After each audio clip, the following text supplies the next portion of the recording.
হযরত আবু বকর সিদ্দিক রাদিয়াল্লাহু তাআলা আনহুর মতো সাহাবী আফসোস করে বলতেন, হায় আমি যদি একটা গাছের পাতা হতাম, আমাকে যদি একটা চতুষ্পদ জন্তু গরু কিংবা ছাগল সেই পাতাটা যদি খেয়ে ফেলত, অর্থাৎ আমি যদি মানুষ না হতাম।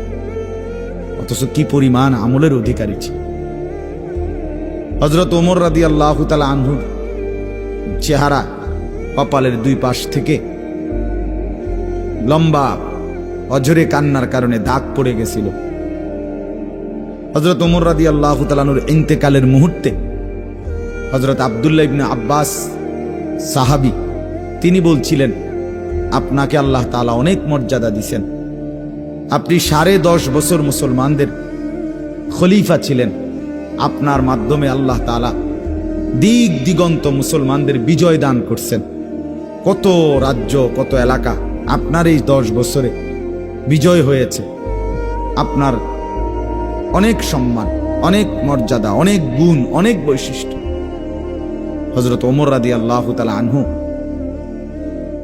কিতাবের মধ্যে আছে, উনি চোখের পানি ফেলে বললেন আব্দুল্লাহ ইবনে আব্বাসকে, শোনো, আমি আল্লাহ তাআলার কাছে এতটুকু আশা করি শুধু যে আল্লাহ আমার জীবনের যা নেকি আর আমার জীবনের যা গুনাহ, কমপক্ষে আমার নেকিগুলো যেন আমার গুনার মোকাবেলায় বরাবর হয়।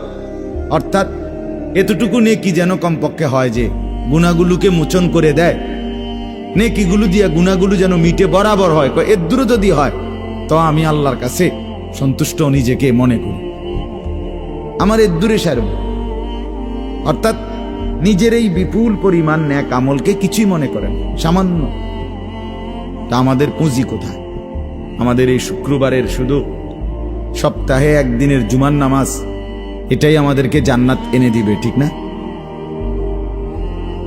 হ্যাঁ, মাঝে মধ্যে গরিব দুঃখীকে 2 টাকা 5 টাকা দিলে এতে আমাদের বেহেশত চলে আসবে, ঠিক না? তো বলেন।